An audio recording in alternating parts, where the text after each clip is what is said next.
Urteko itzordu nagusienetarikoa da berezkoen mailako pilotarientzat. Milafrangako eskulari pro pilota master txapelketa. Atzo parte hartzaileak pilotak hautatu dituzte eta afitsak ezagutu. Berriki Sara eta Lekorneko lehiaketen garaile, Batita Dukazu Pierre Etxeberrirekin hariko da eta lehen finalerdia jokatuko Hospital eta Gixan duten kontra.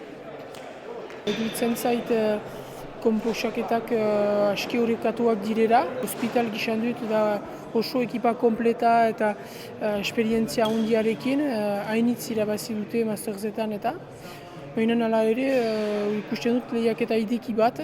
Beste finalerdian, Einaute Etxeberria eta Andoni Ipar, Peio Larral eta Simon Lamberten kontra hariko dira. Entxatuko gira zeit ekilibroa egitea pilotarientzat eta nik hartako egin dugu tirajo zor, ez da usu ikusten. Nik ez dakit nor izan den finalean, hartako pilota zale guziak eginen dira atzezkenean ikusteko partida horiek.